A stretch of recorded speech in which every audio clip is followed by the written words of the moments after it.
There are some women in this room and watching me right now who think their solitude is a curse. But I came to tell you that your solitude is divine protection. God didn't leave you alone. He pulled you aside. He didn't reject you. He preserved you. There's a difference between being rejected by people and being selected by God. When God sets a woman apart, it's because he's about to do something sacred, something heavy, something eternal. And not everyone qualifies to be around a woman like that. When a woman desires to walk alone, it's not always because she hates company. It's often because she's learned the weight of her calling. There is a kind of woman God protects through separation. She doesn't run from the crowd, she rises above it. She's not antisocial. She's spiritually selective. Her aloneness is not a punishment, it's a platform, a stage God builds in private before revealing her in public. That woman has stopped entertaining the noise of temporary people. Why? Because God is anchoring her in purpose. You cannot walk with destiny while being tangled in distraction. So what does God do? He begins to strip her of attachments that do not match her assignment. That kind of woman starts losing friends, not because she's arrogant, but because her elevation demands purification. She stops chasing validation. When you know who you are, you no longer need people to clap for you. She's not addicted to attention. She's aligned with intention. God is building in her the kind of strength that doesn't need to be seen to be real. He's making her emotionally stable, spiritually mature, and mentally fortified. That kind of woman doesn't crumble when she's alone. She creates. Let me tell you something powerful. When God begins to protect a woman, he doesn't just shield her from physical harm, he shields her from emotional damage.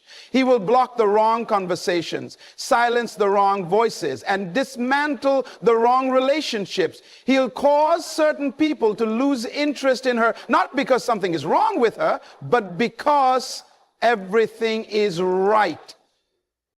That woman has stopped crying over doors that closed because she understands that closed doors are divine security systems. When God closes a door in her life, it's not rejection, it's redirection. Every time she tried to love someone who couldn't carry her calling, God interrupted it. Every time she tried to settle for less than what she's worth, God created discomfort. That is what divine protection looks like. She doesn't guard her heart out of bitterness. She guards it out of revelation. She has learned that intimacy is not for everyone. She has stopped explaining herself, stopped chasing after explanations, because she understands that her silence speaks louder than her struggle. God is creating in her a spirit of discernment, a kind of internal radar that senses what others cannot see. And when people ask, why are you always by yourself? She doesn't get offended. She smiles because she knows she's not by herself. She is with God. She understands that the presence of God is not found in crowds. It is found in consecration. Her detachment is her declaration. I belong to God first. That's why she's not shaken when people leave. That's why she can walk out of rooms with her head held high. That's why she refuses to settle for a company that costs her calling. You see, when God wants to preserve a woman, he doesn't always send more people. He often removes them, because the less voices she hears, the more clearly she hears him. He begins to detox her life from confusion, drama, and dependency. He delivers her from needing people who don't have the capacity to understand her. That woman has learned to rest in divine companionship, and once she has tasted that level of peace, she will never again settle for emotional chaos. She is no longer attracted to what glitters. She looks for what is godly. She is no longer impressed by words. She watches for character. She is no longer fooled by attention. She listens for intention. God has given her X-ray vision for the spirit. That's why people call her too deep. That's why they say she's too quiet. That's why some say she's hard to approach, but that's the price of carrying purpose. Visibility without accessibility. And here's the mystery. She walks alone not because she's unloved, but because she's set apart. A divine woman, a vessel of wisdom, a temple of purpose. When God protects a woman, he doesn't just put angels around her, he puts vision in her. And vision doesn't need company, it needs clarity. That's why he pulls her away, because what she's carrying isn't ordinary. It's holy, it's dangerous, it's transformative.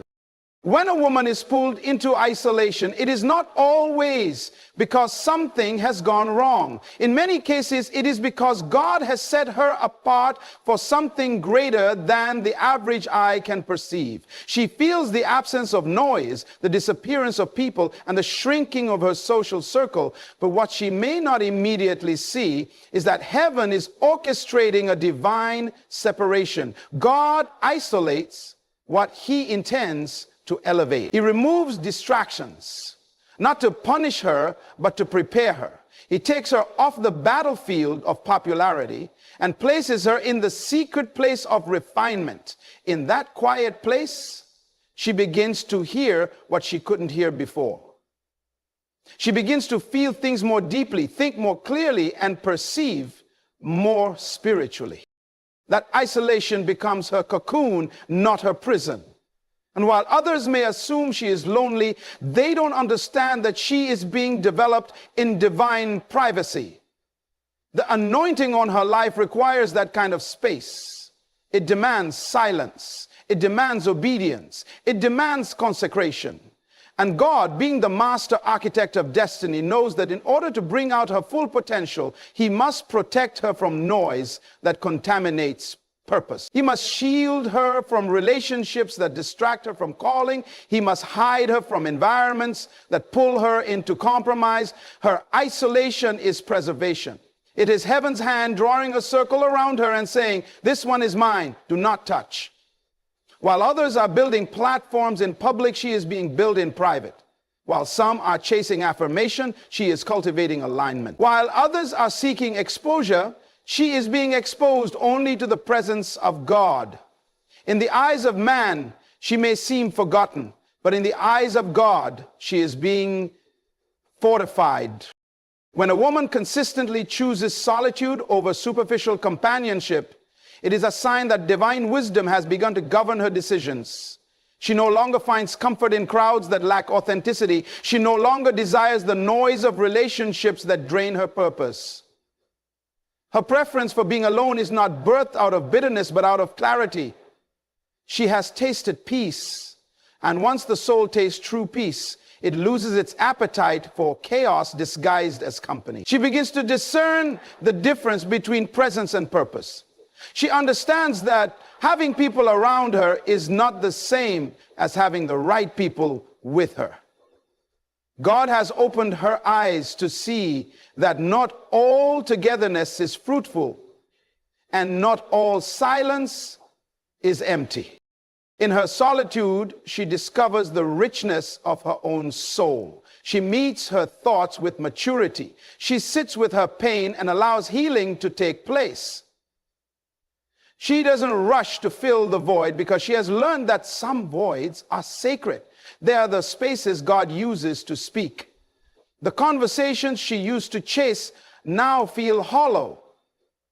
The energy she used to invest in temporary validation now returns to her in the form of strength. She walks away from places where she has to shrink, where she has to pretend, where she has to beg to be seen.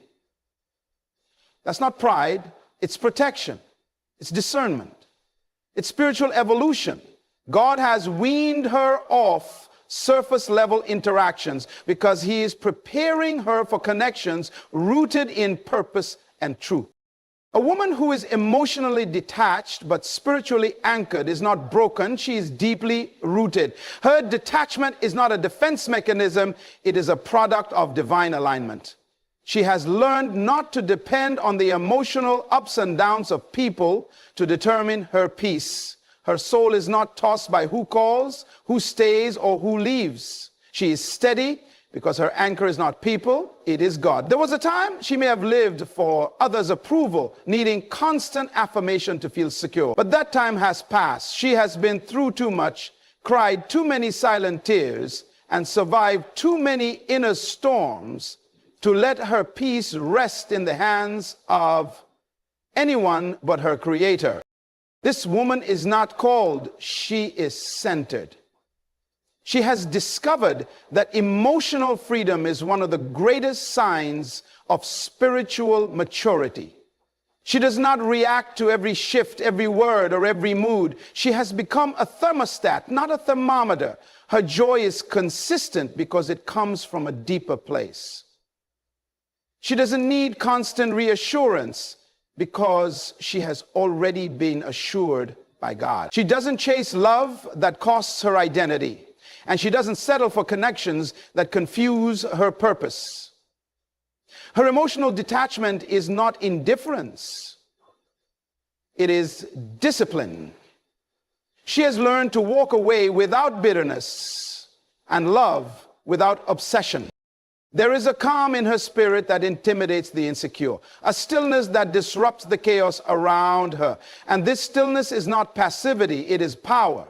She is not swayed by the waves because she is anchored to a deeper truth. God has become her constant. The Spirit has become her compass, and her identity is no longer up for negotiation. In every room, in every relationship, she carries herself with divine clarity. When a woman is hidden, it is often because she is holy. God does not display what he has not yet developed. He conceals what is sacred until the appointed time. There is a reason certain people cannot find her, cannot understand her, cannot hold her attention. Because she is not meant to be accessed by just anyone. Her life is not for public consumption. It is a consecrated space. God hides her not to keep her from the world, but to keep the world from contaminating what he is refining. In the shadows, she is being shaped. In the quiet, she is being transformed. In the hidden places, she is being prepared to carry the weight of destiny.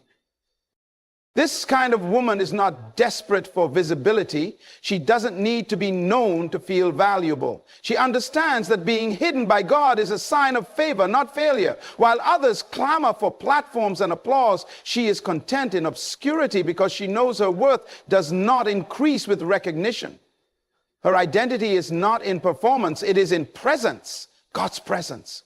And when God calls something holy, he builds a hedge around it. He covers it with grace.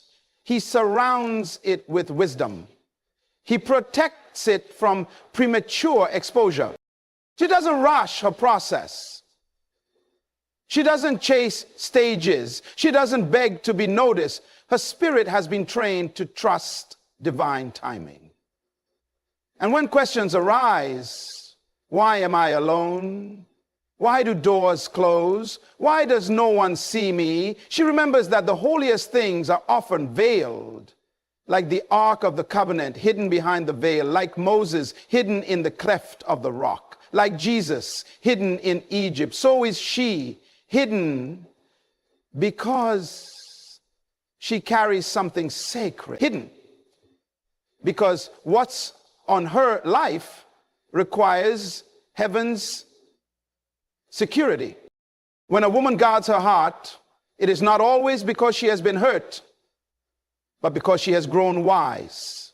She has come to understand that her heart is the wellspring of life, and what flows from it determines the course of her destiny. She does not give access to everyone, not because she is arrogant, but because she is aware of what her heart carries. There is vision in her heart. There is legacy in her heart. There is purpose in her heart. And she knows that if the wrong voices reach it, they can corrupt what God is doing within her. So she sets boundaries, not out of fear, but out of reverence. She chooses to protect what is sacred, because not everything holy should be handled casually. She has stopped confusing vulnerability with availability. She understands that trust is not love given freely, it is stewardship earned over time. Her boundaries are not walls built from pain, they are gates controlled by discernment. She welcomes truth, but she filters flattery. She embraces kindness, but she discerns motive, because she has learned that not everyone who enters with a smile intends to stay with honor. Some came to use, some came to distract, and some came to destroy. So now she listens more than she speaks.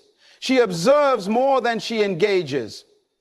Her silence is not weakness, it is strategy. She has become a steward of her peace, a guardian of her soul. What she once gave freely, she now offers wisely. What she once ignored, she now confronts with clarity. God has taught her that protection is part of purpose and discretion is part of destiny. She no longer feels guilty for saying no. She no longer feels pressure to explain her peace. She lives by principle, not popularity. When a woman walks alone, it doesn't mean she is lost or forsaken. It means she is being trained. God doesn't always take his daughters into crowds to teach them. Sometimes he takes them into the wilderness. A divine classroom where there are no distractions, no applause, and no noise. In that sacred space, she learns to hear the voice of God without filters. She learns to depend on his presence rather than people's approval. While the world calls it loneliness, heaven calls it preparation. God removes her from the crowd, not to isolate her, but to instruct her. He brings her into divine solitude so he can strip away every false identity, every lie she believed, every attachment that weakens her resolve. She begins to realize that being alone is not the same as being abandoned. She discovers the richness of silence and the strength of stillness. In her aloneness, she learns to pray deeply. She learns to confront herself honestly. She learns to forgive, to release, to heal, and to grow. She is not waiting to be found. She is finding herself. Every day she walks without depending on another human being is a day she deepens her dependence on God. That kind of strength is not developed in comfort. It is forged in consecration. God uses that time to reintroduce her to herself. He reminds her of the woman he designed, not the one society tried to shape. She begins to walk in authority because she has met the author. She no longer fears silence because it has become the birthplace of her revelation. While others are distracted by noise, she is learning the rhythm of grace. God is teaching her to trust him when there is no one else to lean on, to love herself when no one else applauds, and to rise even when no one sees her climb. A woman who is immune to manipulation has not simply built walls, she has built wisdom. Her immunity comes from revelation, not rebellion. She has been through the cycle of emotional games, subtle control, and deceptive charm enough times to recognize the patterns. But more than experience, it is the Spirit of God that has opened her eyes.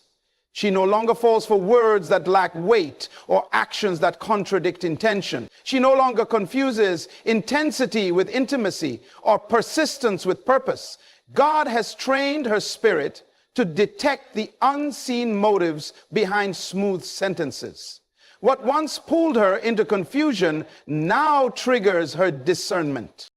She no longer responds out of emotional need, but out of spiritual understanding. Her heart has been stabilized by truth, not by temporary affection. That's why she doesn't get easily entangled in drama. That's why she doesn't feel the need to explain herself when she walks away. She has learned that clarity is a gift from God. And when you walk in truth, manipulation has no power over you. She sees through flattery. She discerns control hidden behind kindness. She notices when someone wants access, but not accountability.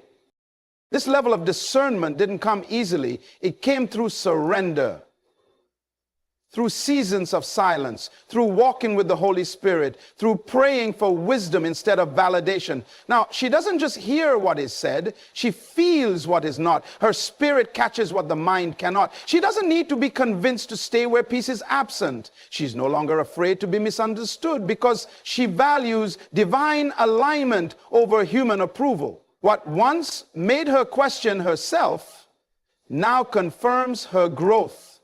She has become a woman who walks in light, and anything disguised in darkness cannot manipulate what has already been revealed by God. When a woman no longer craves validation, it is a sign that she has discovered her true value. She has been through the wilderness of insecurity and the desert of comparison, and she has emerged with a revelation of who she is in God. She doesn't need to be told she is enough. She knows it. Her worth is no longer a question, it's a conviction. She has detached her identity from opinions, applause, and attention. Compliments don't inflate her, and criticism doesn't crush her. She is grounded in truth, not trends. Her confidence comes from divine affirmation, not social confirmation. She remembers the seasons when she bent herself to be accepted, when she silenced her voice to keep the peace, when she wore masks just to be included. But God walked her out of that cycle. He reminded her that being chosen by Him is greater than being liked by them. Now, she doesn't chase validation. She walks in purpose. She doesn't need a stage to feel seen or a partner to feel complete.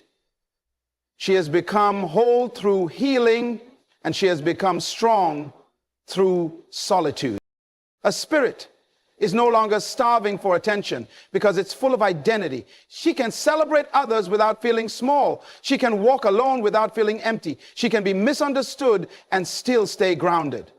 This kind of woman knows that being unseen by man does not mean being unseen by God. She has traded popularity for purpose. She no longer performs, she lives. She no longer pleases, she obeys. The silence of people no longer makes her question her significance because she hears God's voice louder than all. And once a woman hears the voice of her Creator calling her beloved, no other voice can define her worth again. When a woman becomes unattracted to distraction, it is a sign that God has purified her desires. What once drew her in no longer has power over her. She has tasted divine peace, and now anything that threatens it feels like poison. Her spirit has been trained to recognize noise dressed up as opportunity. She no longer gravitates toward drama, confusion, or chaos. In fact, it repels her. The things that once fascinated her now fatigue her. She doesn't have time for conversations that go nowhere, relationships that drain her, or environments that suffocate her purpose.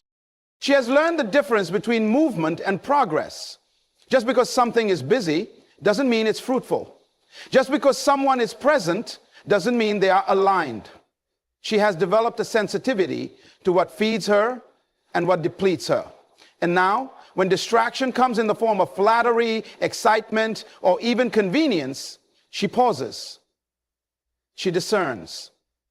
She listens to the quiet voice inside that says, "This is not for you." That voice has saved her from setbacks.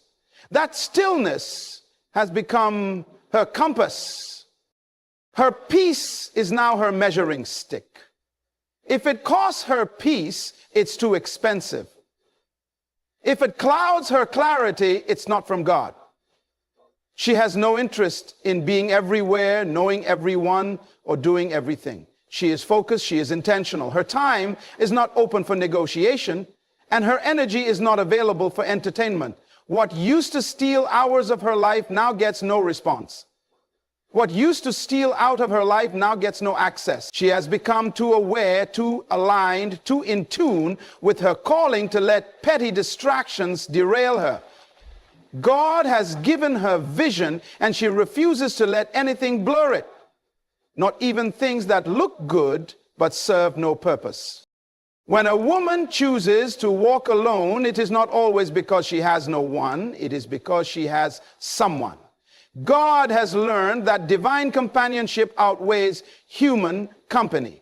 There is a peace she has discovered in walking with God that no relationship, no crowd, and no platform can replace.